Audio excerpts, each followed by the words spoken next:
Good morning. I hope कि आप सभी स्वस्थ होंगे, मस्त होंगे। हम लोग पढ़ रहे हैं क्लास 8 के एनसीईआरटी मैथ और चैप्टर है हमारा 4th आंकड़ों का प्रबंधन, जिसे हम इंग्लिश में डेटा हैंडलिंग या फिर डेटा मैनेजमेंट के नाम से जानते हैं। इसमें हमारा कई सारा लेक्चर हो गया है, बहुत सारी चीज़ों को हमने बहुत अच्छे से डिस्कस कर लिया है। और पिछले लेक्चर में हमने प्रोबेबिलिटी पे आधारित जो हमारा प्रश्नावली 4.2 दिया गया है उसको हमने डिस्कस किया था, जिसमें 1 से लेकर 6 तक कुल प्रश्न है, जिसमें हमने 1 से लेकर 3 तक क्वेश्चन को डिस्कस कर लिया है। और आज के लेक्चर में हम इसी प्रश्नावली का जो हमारा शेष क्वेश्चन रह गया है, क्वेश्चन नंबर 4, 5 और 6, तो इन्हीं प्रश्नों को आज की क्लास में हम डिस्कस करते हैं। तो आइए हम क्लास की शुरुआत करते हैं।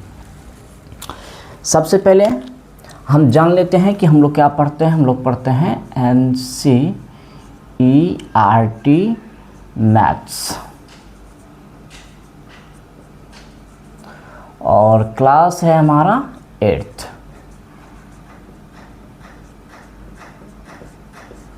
चैप्टर है हमारा 4th।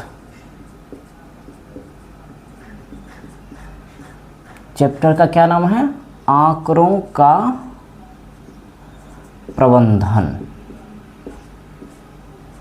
आंकड़ों का प्रबंधन, जिसे इंग्लिश में हम क्या कहते हैं? Data handling. Data handling. आप सभी के पास एनसीईआरटी क्लास 8 की मैथ की बुक होगी। आप सभी अपने अपने बुक में देखिए कि चैप्टर 4 में क्या दिया हुआ है, और इसी का दूसरा नाम क्या है? Data management. Data management.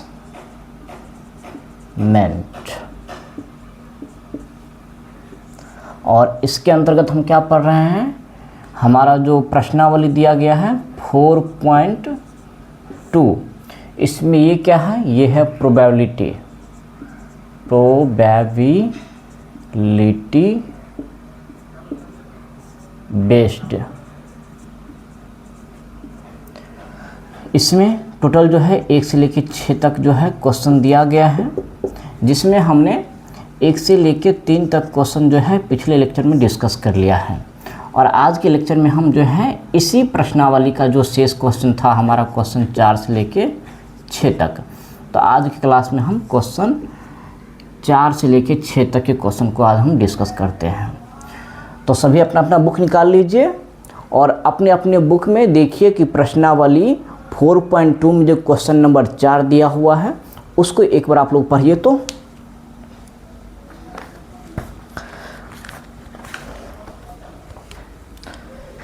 चलिए इसको हम यहाँ से हटा देते हैं, ये हमारे काम का नहीं है।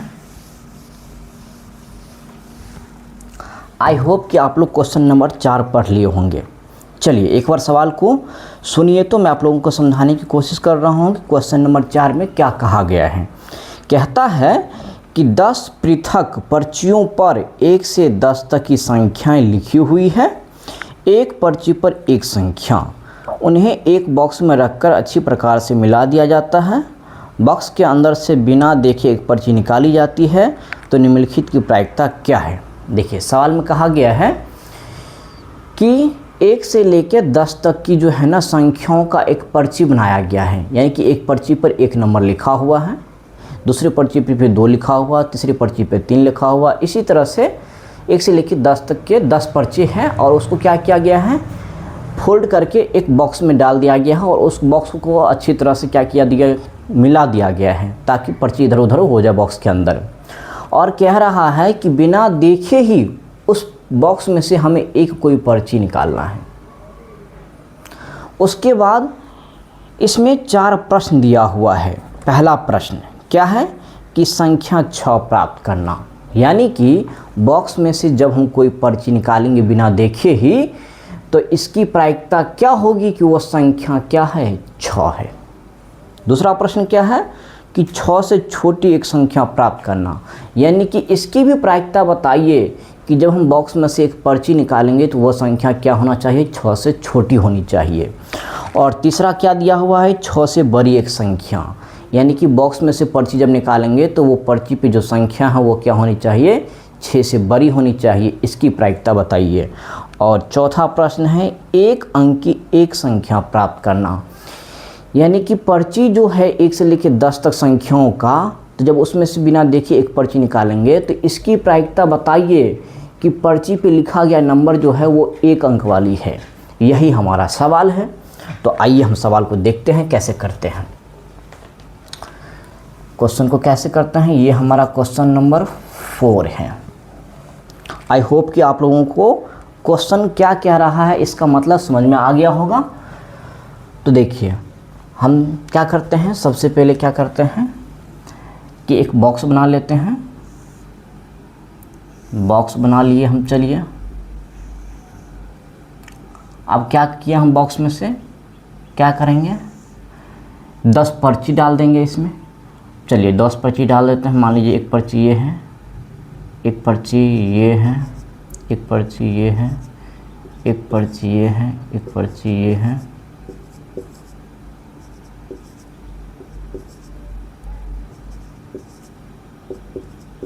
चलिए 10 पर्ची हो गया। गिनिए तो 1 2 3 4 5 6 7 8 9 10। देखिए ये हमारा क्या है, ये हमारा है बॉक्स। अब देखिए ये बॉक्स में 1 से लेकर 10 तक का पर्ची डाला हुआ है। बिना देखे इस बॉक्स में से हमें एक पर्ची निकालना है और इसका जो प्रश्न दिया गया है 1 से लेकर 4 तक, उसका क्या करना है, हमें प्रायिकता बताना है। प्रायिकता हमें क्या करना है, निकालना है।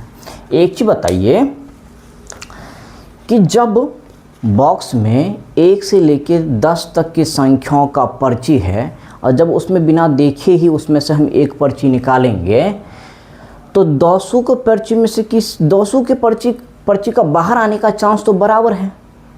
तो यहाँ पर क्या हो जाएगा कि संभव परिणामों की कुल संख्या, घटना के संभव परिणामों की कुल संख्या बराबर कितना होगा, 10 होगा, क्योंकि पर्ची तो टोटल 10 है। इसीलिए जब इसमें से हम एक पर्ची निकालेंगे तो 200 के 200 पर्ची का बाहर आने का चांस क्या है, बराबर है। यानी हमारे पास टोटल जो 10 पर्ची है ये हमारा क्या होगा, घटना के संभव कुल चलिए यहाँ कुल छूट गया है, डाल देते हैं। कुल परिणामों की संख्या क्या होगा, 10 होगा। अब इसमें देखिए हमारा पहला प्रश्न दिया हुआ है संख्या, क्या दिया हुआ है, संख्या 6 प्राप्त करना। देखिए यानी कि हमारा पहला सवाल क्या है कि जब इसमें से हम एक पर्ची निकालेंगे तो इसकी क्या प्रायिकता है कि वो संख्या 6 हमें प्राप्त होगा। तो देखिए एक चीज़ बताइए आप लोग कि 1 से लेके 10 तक के पर्ची में 6 संख्या वाली जो पर्ची है वो तो एक ही होगा। बॉक्स के अंदर पर्ची तो 10 है और 200 पर्ची पे अलग अलग नंबर लिखा हुआ है 1 से लेके 10 तक, और लेकिन 1 से लेके 10 तक के पर्ची में 6 संख्या वाला पर्ची तो एक ही होगा, जाहिर सी बात है। तो इस सवाल के लिए हमारा परिणामों की संख्या कितना होगा, परिणामों की संख्या बराबर कितना होगा, 1 होगा, क्योंकि 10 पर्ची में से 6 संख्या वाला जो पर्ची है वो तो एक ही है। तो इसीलिए परिणामों की संख्या कितना होगा, 1 होगा। अब हमें क्या करना है, प्रायिकता बताना है। तो हम क्या लिखेंगे, संख्या 6 प्राप्त करने की प्रायिकता P बराबर, आप लोगों को आई होप फार्मूला याद हो गया होगा। फार्मूला क्या था हमारा, परिणामों की संख्या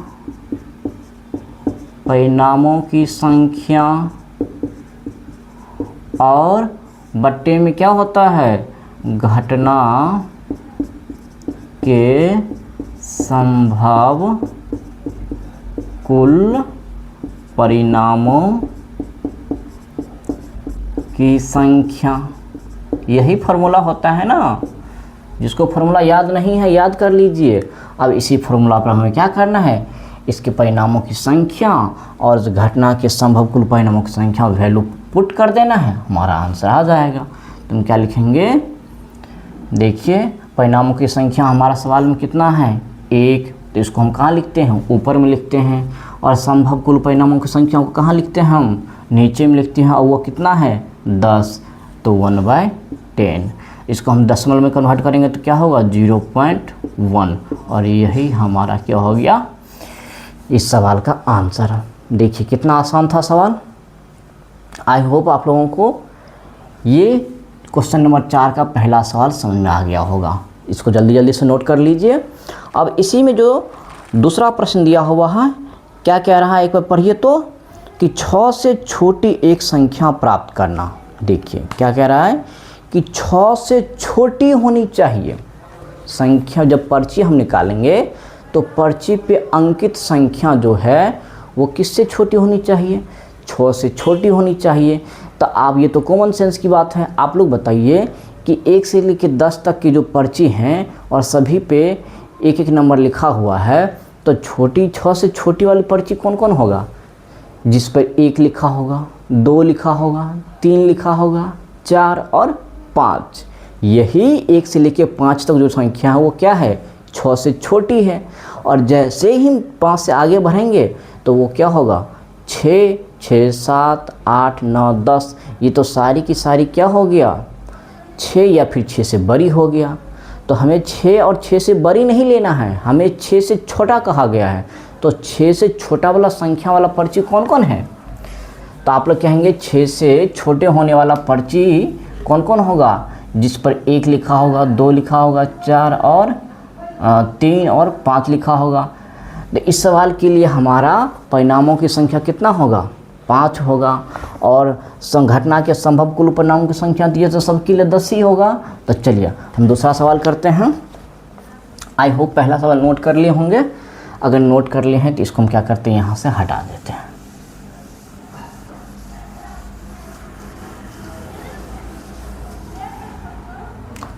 देखिए दूसरा सवाल क्या है हमारा, इसी का दूसरा सवाल क्या कह रहा है कि 6 से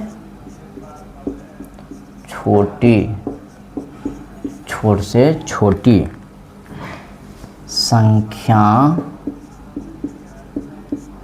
प्राप्त करना। अब देखिए बॉक्स में से जब हम बिना देखे पर्ची निकालेंगे तो हमें पूछ रहा है कि संख्या 6 से छोटी होने की प्रायिकता बताइए। तो 6 से छोटी होने वाली प्रायिकता, 6 से छोटी होने वाली संख्याएं कौन कौन होगा इस बॉक्स के अंदर, जिस पर्ची पे क्या लिखा होगा, जिस पर्ची पे 1 लिखा होगा या 2 लिखा होगा, 3 लिखा होगा, 4 लिखा होगा और 5 लिखा होगा। यही वो पर्ची है जिस पे अंकित संख्याएं 6 से छोटी होगी। तो देख पा रहे हैं कि 1 से 5 तक ये पर्ची है। तो इसके लिए परिणामों की संख्या कितना होगा, जल्दी बताइए। परिणामों की संख्या कितना हो जाएगा, 1 से लेकर 5 तक में 5 ही ना होगा। अब हमें क्या करना है, इसकी प्रायिकता बताना है। तो क्या लिखेंगे, 6 से छोटी संख्या प्राप्त करने की प्रायिकता P बराबर, फॉर्मूला तो आप लोग को याद ही है, और नहीं याद है तो याद कर लीजिए, क्योंकि मैंने कई दिनों से फार्मूला लिख के आप लोगों को बता रहा हूँ और अब तक तो याद हो जाना चाहिए।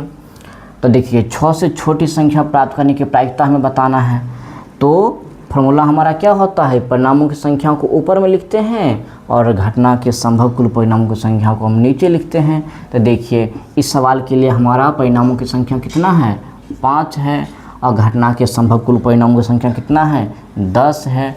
तो इसको हम नीचे में लिखेंगे, इसको कट करेंगे तो 5 एकम 5 और 5 दूना 10। तो ये कितना आ गया 1/2। और इसको हम डेसिमल में कन्वर्ट करेंगे तो क्या होगा 0.5 और यही हमारा क्या हो गया आंसर। आई होप कि दूसरा सवाल समझ में भी आ गया होगा, बहुत ही सरल है, थोड़ा सा ध्यान दीजिएगा तो आप लोगों को कर पाएंगे। चलिए जल्दी जल्दी से इसको नोट कर लीजिए।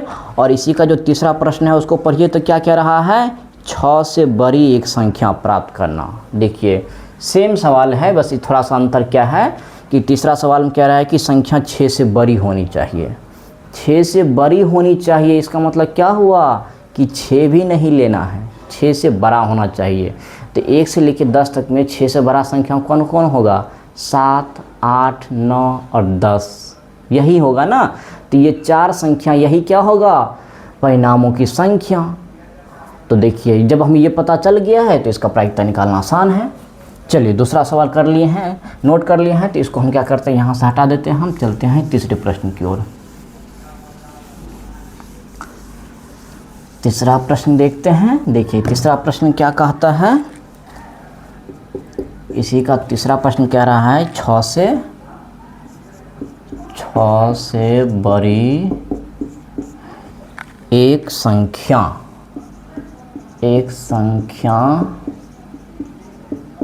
प्राप्त करना।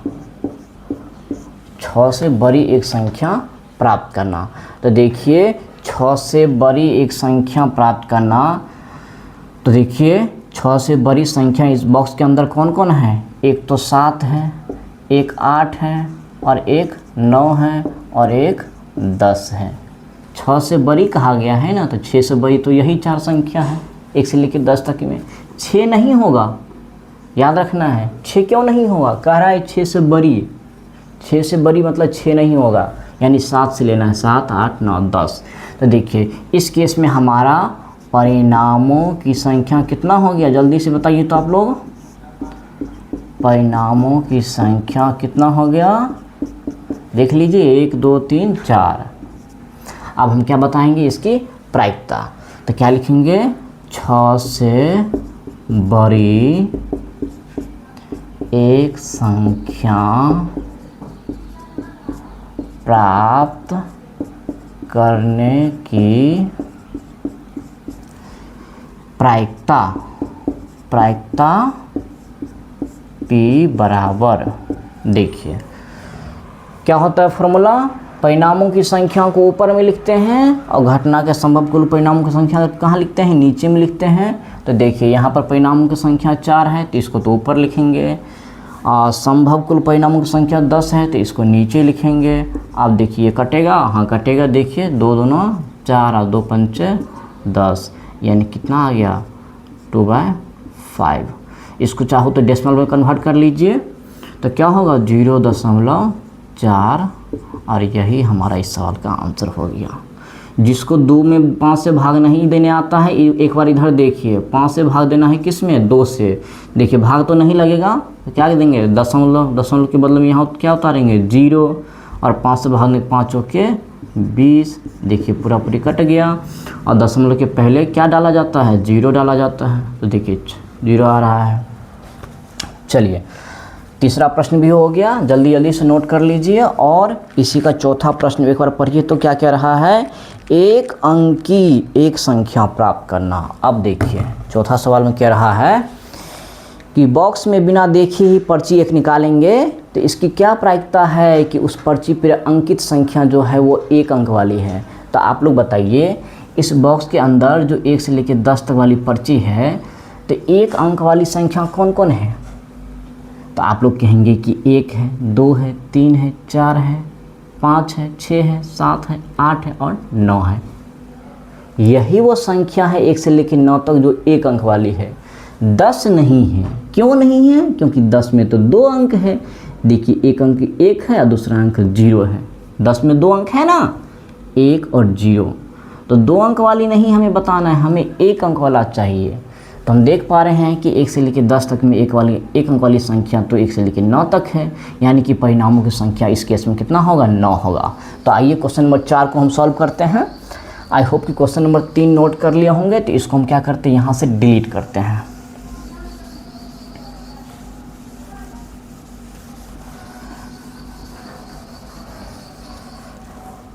आई होप कि आप लोगों को समझ में आ रहा होगा, क्लास एंजॉय कर रहे होंगे आप लोग।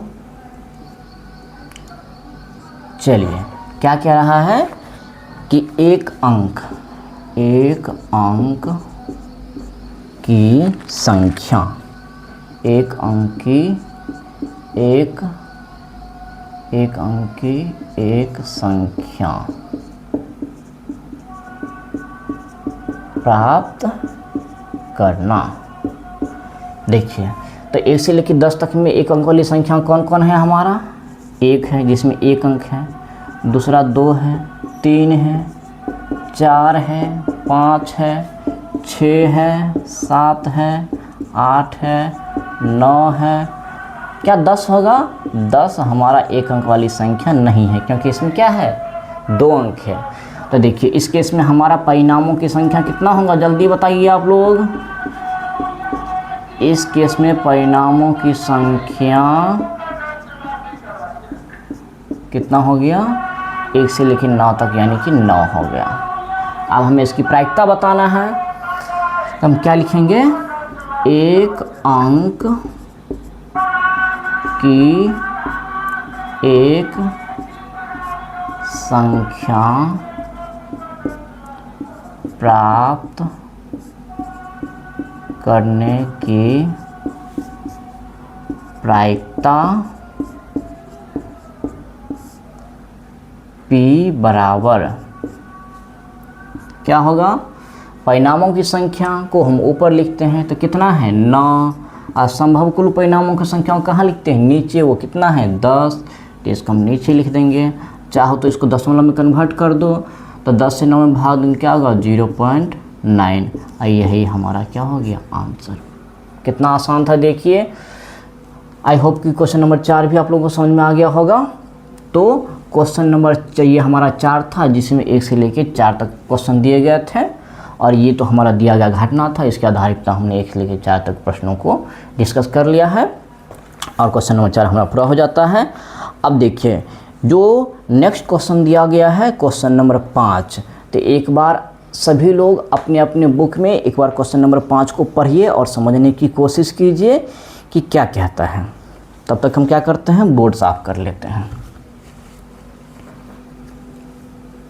आई होप कि ये नोट कर लिए होंगे आप लोग।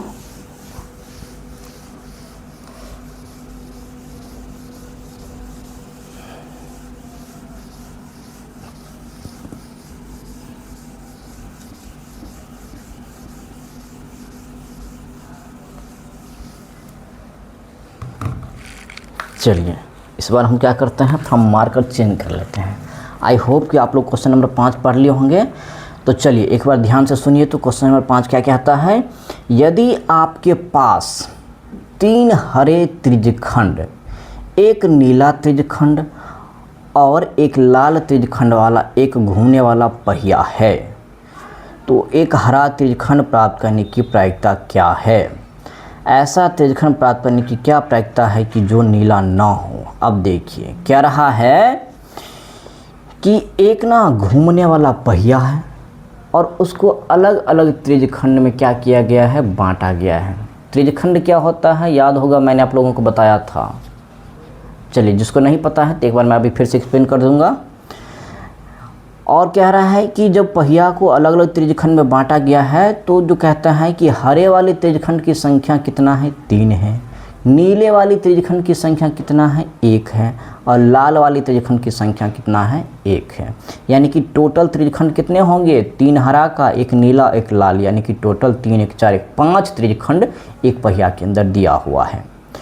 हमसे हरा त्रिज्यखंड प्राप्त करने की प्रायिकता पूछ रहा है, और उसकी भी प्रायिकता पूछ रहा है जो नीला नहीं है। नीला नहीं है इसका मतलब क्या हुआ? नीला को छोड़ के बाकी जितने भी है उन सारे का प्रायिकता हमें बताना है। तो आइए हम क्वेश्चन नंबर 5 को सॉल्व करते हैं। हमारा ये क्या है? ये है हमारा क्वेश्चन नंबर 5। कह रहा है कि एक पहिया है। पहिया कैसा होता है आप लोगों को पता हो? इस तरह से गोल एक आकृति होती है, और इस पहिया हमारे एक सर्किल की तरह ही है। इसको अलग अलग त्रिज्यखंड में बांटा गया है। त्रिज्यखंड समझ लीजिए, जिसको नहीं पता है, जैसे ये एक सर्कल है, इसका बीच पॉइंट क्या है? सेंटर है, इसका एक रेडियस ये है, एक रेडियस ये हमने खींच दिया, और जब ये वाला पार्ट यहाँ से हम काट के अलग कर लेंगे, यानी कि ये जो है इस वृत्त का क्या हुआ, एक त्रिज्यखंड।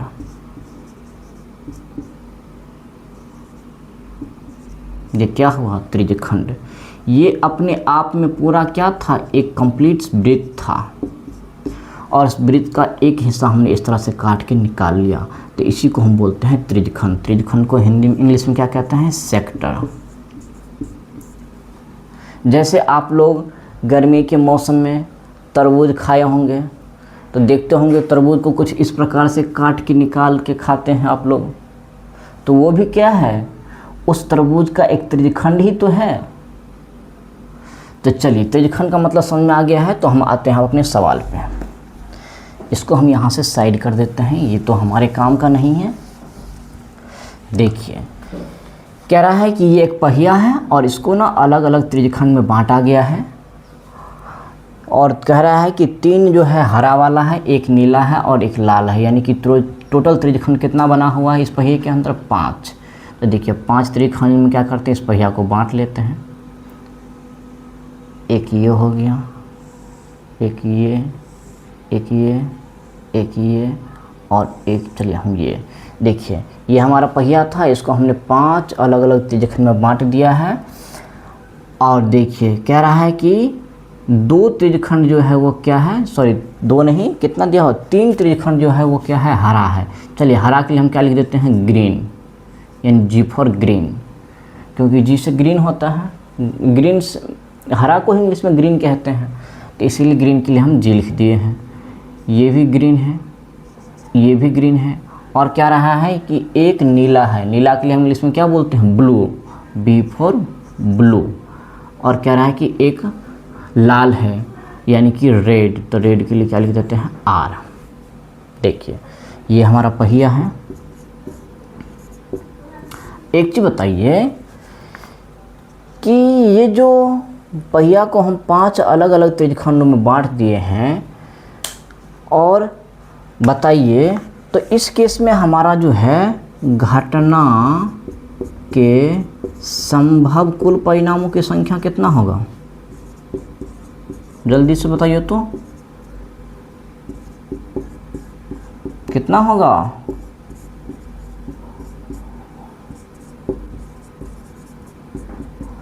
ये तो कंप्लीट एक पहिया था, उसको 5 अलग त्रिज्यखंड में डिवाइड कर दिया गया है, और इस पहिया को कह रहा है घुमाने के लिए। मान लीजिए इस पे कहीं कांटा लगा हुआ है, तो घुमाने के बाद तो वो एक समय के बाद रुकेगा, तो कोई ना कोई लेटर जो है आके इस कांटा के सामने रुकेगा, है कि नहीं। तो बताइए इस त्रिज्यखंड तो 5 त्रिज्यखंड हैं, तो घटना के संभव कुल परिणामों की संख्या भी कितना ही होगा, 5 ही होगा, क्योंकि इसी 5 में से कोई त्रिज्यखंड जो है इस कांटा के सामने आके रुकने वाला है। तो जितना त्रिज्यखंड उतना क्या हुआ, घटना के संभव कुल परिणामों की संख्या। अब इस पे जो सवाल दिया गया है, क्या कह रहा है कि हरा त्रिज्यखंड प्राप्त करने की प्रायिकता, हरा त्रिज्यखंड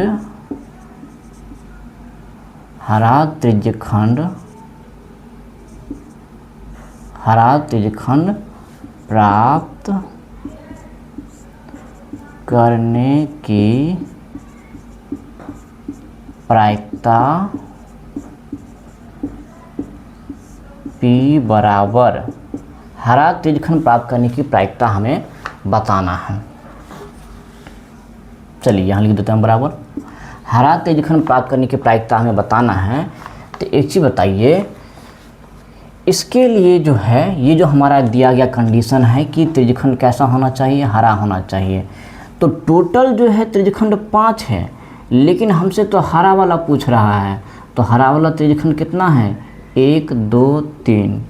तो इस केस में परिणामों की संख्या कितना होगा, 3 होगा, क्योंकि हरा वाला त्रिज्यखंड 3 है, इसीलिए परिणामों की संख्या भी कितना होगा, इस कंडीशन के लिए 3 ही होगा। तो जब हम इसकी प्रायिकता निकालेंगे तो परिणामों की संख्या को कहाँ लिखते हैं, फॉर्मूला याद होगा आप लोगों को, परिणामों की संख्या बट्टे घटना के संभव कुल परिणामों की संख्या। तो देखिए, तो हमें तो हरा का बताना है, तो हरा के लिए परिणामों की संख्या कितना होगा 3, और घटना के संभव कुल परिणामों की संख्या कितना होगा, देखिए यहाँ पे हम बता चुके हैं कितना है 5, तो हम इसको कहाँ लिखेंगे 5 लिखेंगे। फार्मूला में क्या होता है, परिणामों की संख्या बट्टे घटना के संभव कुल परिणामों की संख्या, तो हमने लिख दिया। हम चाहे तो इसको दशमलव में कन्वर्ट कर देंगे, तो 3 में 5 से भाग देंगे तो क्या होगा 0.6। यही हमारा क्या हो गया आंसर। जिसको 3 में भाग नहीं देने आता है तो भाग भी सीख लीजिए। इधर देखिए 5 से भाग देना है किस में 3 में। चलिए बताइए, क्या 3 में 5 से भाग लगेगा, नहीं लगेगा, क्योंकि 3 छोटा नंबर है, 5 बड़ा नंबर है। तो इसके बदले में हम क्या करते हैं, दशमलव डालते हैं, दशमलव के बदले में 0 उतारते हैं। अब 5 के टेबल को पढ़िए कि 6 कितनी बार आता है, तो 5 6 के 30। तो देखिए घटाएंगे तो ये पूरी तरह से कट गया, और दशमलव के पहले 0 डाल देते हैं, तो कितना गया 0.6। तो ये हमारा एक हो गया। अब दूसरा कंडीशन क्या दिया हुआ है, देखिए इसी में 2 कंडीशन दिया हुआ है। इसी में दूसरा कंडीशन क्या दिया हुआ है कि इसकी क्या प्रायिकता है, जो नीला ना हो। देखिए क्या क्या रहा है, नीला, जो नीला नहीं, नीला नहीं होने, नीला नहीं होने, नीला नहीं त्रिज्यखंड प्राप्त करने की प्रायिकता P बराबर। देखिए ये हमारा दूसरा कंडीशन है कि त्रिज्यखंड प्राप्त करने की प्रायिकता बताइए। कौन सा त्रिज्यखंड, जो क्या नहीं होना चाहिए, नीला नहीं होना चाहिए, यानी कि नीला को छोड़ के। तो देखिए ये तो टोटल 5 त्रिज्यखंड है, कह रहा है कि नीला नहीं लेना है, तो नीला वाला को छोड़ देना है। तो बाकी कितने त्रिज्यखंड बच गए, 1 2 3 4, यानी कि इस केस में हमारा परिणामों की संख्या कितना होगा 4। और फॉर्मूला याद है, परिणामों की संख्याओं को कहाँ लिखते हैं ऊपर, और घटना के संभव कुल परिणामों की संख्या को लिखते हैं नीचे। तो देखिए ये कितना आ गया 4/5। इसको चाहो दशमलव में कन्वर्ट कर लो, दशमलव में कन्वर्ट करेंगे तो 4 में 5 से भाग देंगे तो क्या होगा 0.8। हमारा यही क्या हो गया आंसर। जिसको भाग नहीं देने आता है 4 में, ऐसे देखिए 4 में भाग नहीं लगेगा 10, तो क्या देंगे दशमलव, दशमलव के बदले में 0, 5 8 40। देखिए कट गया, दशमलव के पहले 0, तो कितना गया 0.8। तो ये था हमारा क्वेश्चन नंबर 5। चलिए इसको जल्दी जल्दी से नोट कर लीजिए। तो आई होप कि क्वेश्चन नंबर 5 आप लोगों को समझ में आ गया होगा, बहुत ही सरल था। चलिए जल्दी जल्दी से नोट कर लिए हैं, तो एक बार क्वेश्चन नंबर 6 को पढ़िए। तो क्या कहता है, क्वेश्चन नंबर 6 में कहता है कि प्रश्न 2 में दी हुई घटनाओं की प्रायिकता ज्ञात कीजिए। देखिए क्या कह रहा है क्वेश्चन नंबर 6 में, कि पीछे जो हम इसी प्रश्नावली का जो क्वेश्चन नंबर 2 में जो दिया गया घटना है, तो उस घटना का हमें प्रायिकता बताना है। इससे पहले जो क्वेश्चन नंबर 2 हम पिछले लेक्चर में सॉल्व किए थे, तो वहाँ पर सिर्फ जो है हमसे पूछा गया था कि जो घटना घटित होगा तो क्या क्या परिणाम हमें दिखाई देगा। लेकिन अब हमसे पूछ रहा है क्वेश्चन नंबर 6 के अंतर्गत, जो क्वेश्चन नंबर 2 में दिया गया घटना है उसकी प्रायिकता बताइए। तो आइए हम क्वेश्चन नंबर 6 पे चलते हैं। आई होप कि इसको नोट कर लिए हैं। तो इसको नोट कर लिए हैं तो इसको हम क्या करते हैं, डिलीट करते हैं।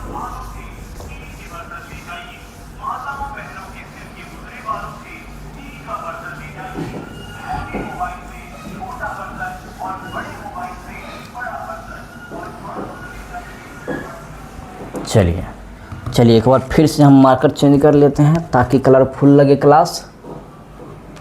चलिए अब हमारा क्या है, क्वेश्चन नंबर 6 है हमारा, क्वेश्चन नंबर 6। देखिए क्वेश्चन नंबर 6, यानी कि क्वेश्चन नंबर 6 के लिए जो घटना है वो तो क्वेश्चन नंबर 2 का ही लेना है हमें। तो क्वेश्चन नंबर 2 पे आ जाइए। देखिए क्वेश्चन नंबर 2 में घटना क्या दिया हुआ है कि जब एक पासे को फेंका जाता है तो निम्नलिखित प्रत्येक घटना से प्राप्त होने वाले परिणामों को लिखिए। देखिए घटना क्या है कि जब एक पासा को फेंका जाता है तो ये जो अलग अलग कंडीशन दिया हुआ है कि एक अभाज्य संख्या नहीं, 5 से बड़ी एक संख्या, 5 से बड़ी संख्या नहीं, ये 4 कंडीशन है। इसके आधार पर हमें प्रायिकता निकालना है। एक चीज़ बताइए कि डाइस जिसको पासा कहते हैं उस पे तो 1 से लेकर 6 तक नंबर अंकित होते हैं, और जब हम पासा को फेंकते हैं तो हमारे सामने उसी 6 नंबर में से कोई नंबर जो है क्या होता है, हमें दिखाई पड़ता है। तो इस केस में इस घटना के लिए संभव कुल परिणामों की संख्या कितना होगा, 6 होगा, क्योंकि इस पे तो पासा पे जो अंकित नंबर है वो 1 से लेकर 6 तक है। इसी 6 में से कोई ना कोई हमारे सामने आएगा, और 6 संख्याओं में सभी के सामने आने की जो चांस है वो तो बराबर है। तो चलिए हम सवाल को सॉल्व करते हैं। पहले हम लिख लेते हैं कि क्या है, एक पासा है, एक पासा को उछालने पर, एक पासा को उछालने पर बताइए कि पासा पे कौन कौन नंबर होते हैं। 1 होता है, 2 होता है, 3 होता है, 4 होता है, 5 होता है और 6 होता है। पासा पे तो यही नंबर होते हैं ना, 1 से लेकर 6 तक। तो इस केस में हमारा घटना, ये तो जो है एक पासा को उछालना, ये तो हमारे लिए एक घटना है। तो घटना के संभव कुल परिणामों की संख्या कितना होगा, 6 होगा। चलिए मार्कर हटा देते हैं, ये थोड़ा कम पता चल रहा है। तो देखिए घटना के संभव कुल परिणामों की संख्या कितना हो गया, 6, और ये पासा पर तो यही हमारा 1 से लेकर 6 तक के नंबर अंकित होते हैं। अब देखिए ये तो हमारा घटना है, और ये इस घटना के आधार पर हमारा संभव कुल परिणामों की संख्या हमें पता चल गया है कि 6 होने वाला है। अब इसके आधार पर जो है अलग अलग सवाल दिया गया है। इसमें देखिए 2 सवाल है, पहला और दूसरा। पहला के अंदर भी 2 सवाल है, ए और बी, और दूसरा के अंदर भी 2 सवाल है, ए और बी। तो हम इसी का पहला सवाल देखते हैं। पहला का ए नंबर सवाल। ए नंबर सवाल में क्या कह रहा है, एक बार देखिए तो कह रहा है कि एक अभाज्य संख्या,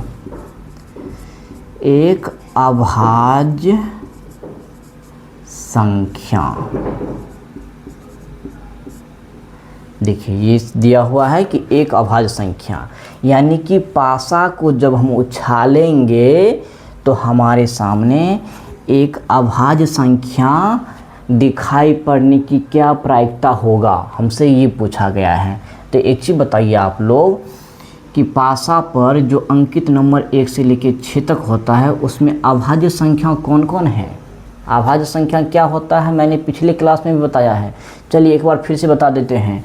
अभाज्य संख्या क्या होता है, वैसी संख्या जिसके केवल 2 ही गुणनखंड होते हैं, 2 ही गुणनखंड होते हैं। एक तो 1 होता है और दूसरा वो नंबर स्वयं होता है। यानी कि हम कह सकते हैं कि जो संख्या 1 और स्वयं से ही विभाजित होता है और किसी संख्या से विभाजित नहीं होता है, उसी को तो बोलते हैं अभाज्य संख्या। अभाज्य संख्या को इंग्लिश में क्या बोलते हैं, प्राइम नंबर बोलते हैं कि नहीं।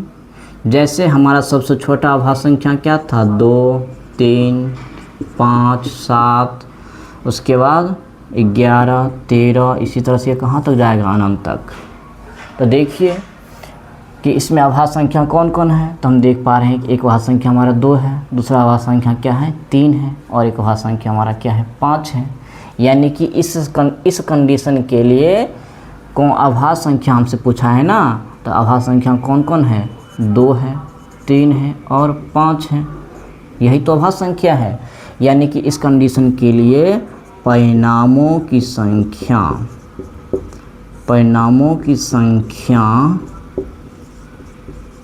कितना होगा, 1, 2, 3, क्योंकि 3 ही अभाज्य संख्या है। 1 से लेकर 6 तक में तो 3 ही अभाज्य संख्या है, इसीलिए इस कंडीशन के लिए परिणामों की संख्या 3 होगा। अब हमें क्या करना है, इसकी प्रायिकता बताना है। तो क्या लिखेंगे, एक अभाज्य संख्या होने की प्रायिकता P बराबर, फार्मूला क्या होता है, परिणामों की संख्या को हम ऊपर में लिखते हैं और संभव कुल परिणामों की संख्या को नीचे लिखते हैं।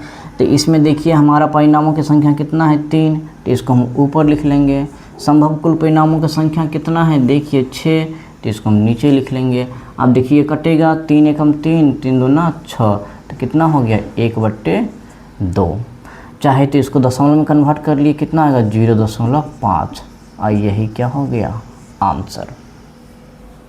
चलिए जल्दी जल्दी से नोट कर लीजिए। तो और इसी का जो बी नंबर सवाल है उसको एक बार देखिए तो आप लोग क्या कह रहा है। बी नंबर सवाल देखिए क्या कह रहा है। आप लोग के पास बुक होगा। सवाल को बनाने से ज़्यादा ज़रूरी होता है कि पहले सवाल को समझा जाए। तो देखिए इसी के बी पे अब हम आ जाते हैं। इसी का बी नंबर सवाल देखिए क्या दिया हुआ है कि एक अभाज्य संख्या नहीं, एक अभाज्य संख्या नहीं। देखिए क्या कंडीशन है, एक अभाज्य संख्या नहीं, यानी कि पासा को जब उछालेंगे तो हमारे सामने जो नंबर आएगा वो क्या नहीं होना चाहिए, अभाज्य संख्या नहीं होना चाहिए। तो आप लोग बताइए कि 1 से लेकर 6 तक में जो है कौन कौन है जो अभाज्य संख्या नहीं है। तो हम देख पा रहे हैं कि ये 5 नहीं, 5 तो हमारा अभाज्य संख्या है। अभाज्य संख्या नहीं लेना है तो अभाज्य संख्या कौन कौन नहीं होगा हमारा, एक तो हमारा 4 अभाज्य संख्या नहीं है और एक तो हमारा 6 भी अभाज्य संख्या नहीं है। आप लोगों के बहुत सारे बच्चों को मन में आएगा कि सर ये 1 भी तो है। आप लोगों को याद रखना है, एक हमारा अभाज्य संख्या नहीं है। हमने अभाज्य संख्या का क्या अभी डिफिनीशन समझा है कि जो संख्या 1 और स्वयं से करता है। तो हम देख पा रहे हैं कि 1 जो है वो तो केवल 1 से ही करता है और कोई दूसरा संख्या ऐसा नहीं है जो 1 को काट सके। यानी कि 1 का जो गुणनखंड है वो तो केवल 1 ही है ना। अभाज्य संख्या होने के लिए कंडीशन है कि 2 गुणनखंड होना चाहिए, लेकिन 1 में 2 गुणनखंड है ही नहीं 1 का। 1 या तो 1 ही बोलेंगे कि 1 से डिवाइड होगा या फिर स्वयं से डिवाइड हो रहा है। तो ये जो है ना अभाज्य संख्या होने के लिए जो कंडीशन होता है कि 2 गुणनखंड होना चाहिए, उस कंडीशन को ये हमारा 1 पूरा नहीं करता है, इसीलिए 1 अभाज्य संख्या नहीं है। तो इस कंडीशन के लिए हमारा इस 1 से लेकर 6 तक में अभाज्य संख्या नहीं जो है वो केवल 4 और 6 है। तो क्या लिखेंगे, 4 और 6। तो देखिए इसके लिए हमारा परिणामों की संख्या कितना होगा, परिणामों की संख्या कितना होगा, 2 होगा। अब हम इसकी प्रायिकता बताएंगे। तो देखिए चलिए इसको क्या कर देते हैं, क्या लिखेंगे, एक अभाज्य संख्या नहीं होने की प्रायिकता P बराबर क्या होता है, परिणामों की संख्या बटे कुल घटना के संभव कुल परिणामों की संख्या। तो परिणामों की संख्या कितना है, इसके लिए 2 है तो इसको ऊपर लिखेंगे, और संभव कुल परिणामों की संख्या कितना है, 6, तो इसको नीचे लिखेंगे। अब इसको हम काट लेंगे, 2 एकम 2, 2 तिया 6, तो कितना आ गया, 1/3। इसको चाहे तो दशमलव कन्वर्ट कर लेंगे, तो दशमलव कन्वर्ट करेंगे तो क्या होगा, 0.33, और ये 3 आता ही रहेगा। यही क्या हो गया हमारा इस सवाल का आंसर। तो देखिए हमारा क्वेश्चन नंबर 6 के जो पहला का ए और बी था वो कंप्लीट हो गया। अब इसी का जो दूसरा सवाल है उसको हम सॉल्व करते हैं। तो एक बार दूसरा सवाल पढ़िए तो आप लोग। दूसरा का ए में कह रहा है कि 5 से बड़ी एक संख्या, 5 से बड़ी एक संख्या, तो एक बताइए आप लोग कि 1 से लेकर 6 तक में 5 से बड़ी एक संख्या तो केवल 6 ही है, सारी की सारी तो 5 से छोटी है। 5 से बड़ा कहा गया है, 5 से बड़ी एक संख्या, इसका मतलब 5 भी नहीं लेना है क्योंकि 5 से बड़ा कहा गया है, तो 5 से बड़ा तो केवल 6 ही है, तो इसके लिए परिणामों की संख्या क्या होगा, केवल 1 होगा। तो आइए हम दूसरा प्रश्न को हल करते हैं। आई होप कि ये नोट कर लिए हैं कि इसको हम यहाँ से हटा देते हैं। चलिए इसको हम यहाँ से हटा देते हैं। देखिए दूसरा का ए नंबर सवाल क्या कह रहा है कि 5 से बड़ी एक संख्या, 5 से बड़ी एक संख्या होने की प्रायिकता। तो हम देख पा रहे हैं कि ये पपासा पे जो 1 से लेकर 6 तक जो नंबर अंकित होते हैं, तो इसमें 5 से बड़ी तो केवल 6 है, तो इस केस में हमारा परिणामों की संख्या क्या होगा, केवल 1। तो लिखेंगे परिणामों की संख्या बराबर कितना होगा, 1 ही होगा, क्योंकि 5 से बड़ी संख्या केवल 1 ही है, 6, तो इसलिए परिणामों की संख्या 1 होगा। अब इसकी हम प्रायिकता बताएंगे, तो लिखेंगे 5 से बड़ी एक संख्या होने की प्रायिकता P बराबर क्या होगा, परिणामों की संख्या को ऊपर लिखते हैं और घटना के संभव कुल परिणामों की संख्या को नीचे लिखते हैं। फार्मूला तो याद हो ही गया होगा आप लोगों को। तो इस केस में हमारा यही क्या हो गया आंसर, 1/6। आप लोग चाहे तो इसको दशमलव में भी कन्वर्ट कर सकते हैं, 1 में 6 से भाग देके। चलिए तो ये था हमारा क्वेश्चन नंबर 6 का दूसरा का ए नंबर सवाल। अब इसी का जो बी नंबर सवाल है वो उसको देखिए क्या कह रहा है कि 5 से बड़ी संख्या नहीं, क्या कह रहा है, 5 से बड़ी संख्या नहीं। इस लाइन को ध्यान से पढ़िए, क्या कह रहा है, 5 से बड़ी संख्या नहीं, 5 से बड़ी संख्या नहीं। तो इसका मतलब क्या हुआ कि इसमें 5 भी होगा। 5 से बड़ा नहीं लेना है, 5 से बड़ा नहीं लेना है, यानी कि 5 तक तो हम ले सकते हैं। ये जो हमारा पासा है जिस पर 1 से लेकर 6 तक की संख्या लिखा हुआ है और हमारा दिया गया कंडीशन कह रहा है कि 5 से बड़ी संख्या नहीं होना चाहिए, तो 5 से बड़ा संख्या नहीं लेना है, यानी कि 6 को छोड़ देना है, लेकिन 5 तो रहेगा क्योंकि 5 से बड़ा नहीं लेना है, इसका मतलब 5 इसमें तो रहेगा। तो 5 से बड़ा संख्या हमारा तो केवल 6 है, तो ये तो हमारा नहीं होगा। तो 5 से बड़ी संख्या कौन कौन नहीं होगा, एक तो हमारा 1 2 3 4 5, 5 से बड़ा नहीं लेना है, इसीलिए हमने 6 को क्या कर दिया, छोड़ दिया।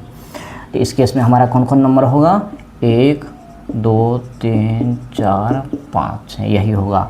तो देख पा रहे हैं कि टोटल कितनी संख्या, 5 संख्या है, इसलिए परिणामों की संख्या भी कितना होगा, परिणामों की संख्या कितना होगा, 5 ही होगा, क्योंकि 5 ही नंबर आता है इस केस में। अब हम इसकी प्रायिकता निकालेंगे, तो क्या लिखेंगे, 5 से बड़ी संख्या नहीं होने की प्रायिकता P बराबर, देखिए फार्मूला क्या होता है, परिणामों की संख्या बटे कुल परिणामों की संख्या। तो परिणामों की संख्या कितना है, 5, तो इसको तो ऊपर लिखेंगे, और घटना के संभव कुल परिणामों की संख्या कितना है, 6, तो इसको तो नीचे लिखेंगे। अब देखिए तो हमारा यही हो गया क्या, 5/6 आंसर। आप लोग चाहे तो इसको दशमलव में कन्वर्ट कर दें, 5 में 6 से भाग दे दें। देखिए भाग देखिए, 5 में 6 से भाग देंगे, नहीं भाग लगेगा तो दशमलव के बदले हम 0 6 48 घटाएंगे तो 2, फिर दशमलव के बदले 0, फिर 6 2 9 12 6 3 18, फिर घटाएंगे तो 2, फिर से 0, यानी कि 3 3 बार बार आता ही रहेगा। क्या होगा 0.83 और ये 3 जो है बराबर आता ही रहेगा। यही हमारा क्या हो गया आंसर। यानी कि 3 के ऊपर हम क्या लगा देते हैं ये साइन, इसको बोलते हैं निकटन। इसका मतलब क्या हुआ 3 का रिपीटिशन है। तो देखिए ये भी हमारा क्वेश्चन नंबर बी भी हो गया। आई होप आप लोगों को समझ में आया होगा। तो देखिए इस प्रकार से ये जो हमारा प्रश्नावली 4.2 है, इसमें जो 1 से लेके 6 तक जो प्रश्न दिए गए थे, हमने सारे प्रश्नों को एक एक करके अच्छे से डिस्कस कर लिया है।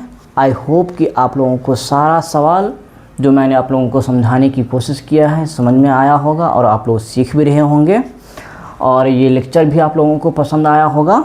और इस प्रकार से ये जो हमारा प्रश्नावली 4.2 है कंप्लीट हो जाता है। और आई होप कि ये लेक्चर आप लोगों के लिए बेनिफिशियल रहेगा। तो आज का क्लास हम यहीं तक रखेंगे और इससे आगे कुछ चीज़ों को हम नेक्स्ट लेक्चर में डिस्कस करेंगे। इस चैप्टर में हमारा एक और लेक्चर होगा और उस लेक्चर में जो है हम इस चैप्टर जो हमारा 4th है आंकड़ों का प्रबंधन, इसके अंतर्गत जो एग्जाम्पल के सवाल दिए गए हैं तो उन एग्जाम्पल के प्रश्नों को हल करेंगे। तो हम मिलते हैं नेक्स्ट लेक्चर में। Have a good day. Thank you.